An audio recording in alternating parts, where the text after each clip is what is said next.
today mga mare ay samahan nyo nga na naman ako at magluluto tayo ng napakasarap na Ilocano recipe, ang igado or ang pork igado. So tara na mga mare at wag na nga nating patagalin, umpisahan na natin ang pagluluto. So ayan mga mare, meron nga ako ditong kalahating kilo ng pork liver. So nahugasan ko na po ito at ang next nating gagawin ay imamarinate lang po natin ito. At naglagay na nga po ako dito ng 1 tablespoon na oyster sauce. And maglalagay din po ako ng calamansi juice, pwede rin naman ang lemon juice. And maglalagay din po ako dito ng 4 cloves of garlic. And maglalagay din po ako dito ng soy sauce. Tapos mga mare, after nating maglagay ng soy sauce ay maglalagay din ako ng 2 teaspoon ng ground black pepper. Tapos mga mare, imimix lang natin ito hanggang sa ma-incorporate lahat ng mga pampalasa na inilagay natin dito sa ating pork liver. At after nga natin yung ma-mix mga mare ay iset aside muna natin yan at hayaan nating mababad for at least 2 to 3 hours. At next naman natin mga mare ay yung ating pork. So ang gamit ko po dito ay pork liempo. Bali 1 kilo mahigit po pala itong gamit kong pork liempo. At maglalagay na po ako dito ng 2 teaspoon ng ground black pepper. At syempre maglalagay din po tayo dito ng soy sauce. 1/2 cup lang po yung nilagay ko dito na soy sauce. And syempre mga mare, para po mas malasa, maglalagay din ako dito ng 1 tablespoon ng oyster sauce. At pagkatapos niyan mga mare ay imimix lang natin ito ng mabuti para po ma-incorporate yung mga pampalasa na nilagay natin.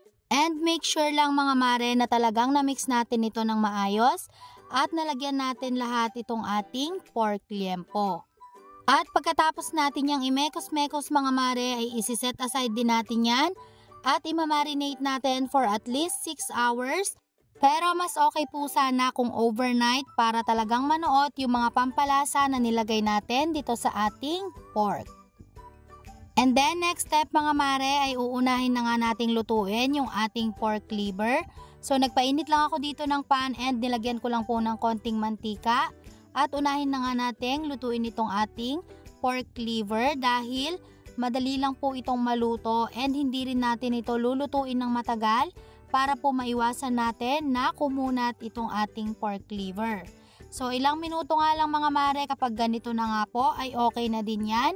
So hanguin na rin natin ito mga mare at isi-set aside po muna natin ito. At dito naman sa separate na pan mga mare ay dito na tayo magluluto. So naglagay lang ako ng cooking oil at igisa na nga natin yung ating sibuyas. Igigisa lang natin yan mga mare hanggang sa maging translucent na po itong ating sibuyas. Saka po natin isusunod yung ating bawang.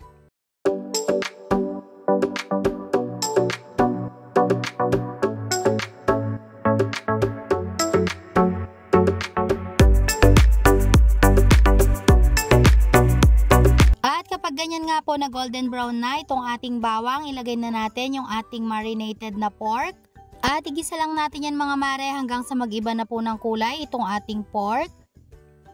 At kapag ganito na nga mga mare ay haluin lang po natin ng bahagya. Tapos ay maglalagay na po ako dito ng tubig. Ito po yung gagamitin natin na pampalambot dito sa ating pork.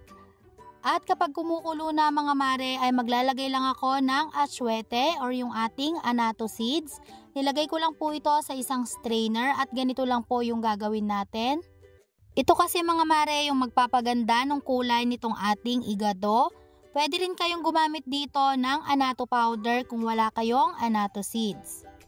So ganyan lang yung gagawin natin mga mare. Imimix-mix lang natin yan hanggang sa sumama na po yung kulay ng ating annatto seeds dun po sa ating sabaw. At imimix lang natin yan ng bahagya para po ma-incorporate yung kulay na nilagay natin dito sa ating pork. Tapos ay tatakpan lang po natin ito at hayaang kumulo hanggang sa tuluyang lumambot na po yung ating pork. At after ilang minuto nga mga mare ay medyo malambot na po itong ating pork. So maglalagay lang po ako dito ng 3 piraso ng laurel leaves. Tapos ay imimix lang po natin yan ng bahagya.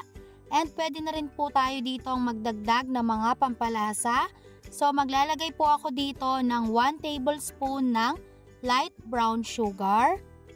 And maglalagay din po ako dito ng isang maliit lang na can na liver spread.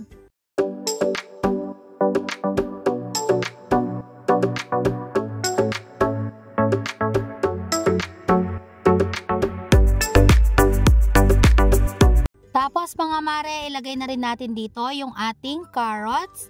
And isabay na rin po natin yung ating green beans or yung ating green peas. At imix lang po natin yung mabuti. So una ko pong nilagay yung ating carrots dahil ito po ay medyo matagal lutuin compared dun sa ating patatas.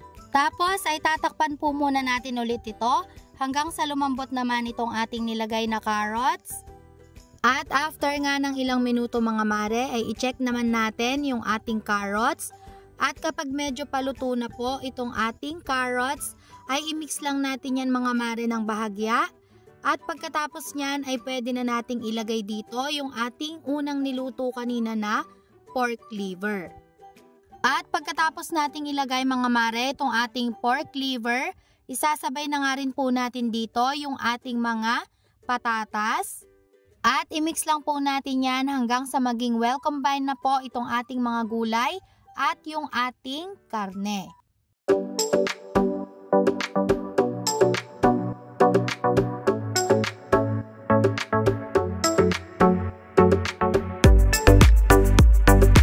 At next naman nating ilalagay mga mare ay yung ating red bell pepper. Pwede rin po kayong maglagay dito ng green bell pepper kung gusto nyo na mas makulay ang inyong igado. Tapos mga mare, takpan lang natin yan ng mga ilang minuto. At after ilang minuto nga mga mare, as you can see, nagsisimmer na po itong ating igado. And kung mapapansin nyo po ay paluto na rin itong ating mga nilagay na gulay. And malambot na rin po dito yung ating karne. So mag-a-add na po tayo dito ng mga pampalasa pa. Mag-a-add na lang po ako ng konting ground black pepper. And mag-a-add pa rin po ako dito ng 1/2 tablespoon ng light brown sugar.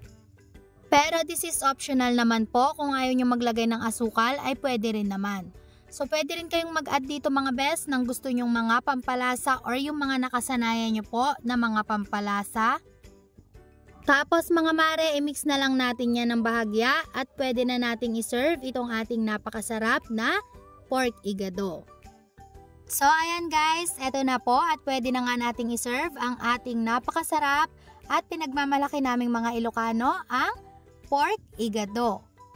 At hanggang dito na lang mga mare, sana po nagustuhan nyo ang ating pang-ulam recipe for today. So thank you guys for watching, salamat kakabsat and see you again on my next video. God bless!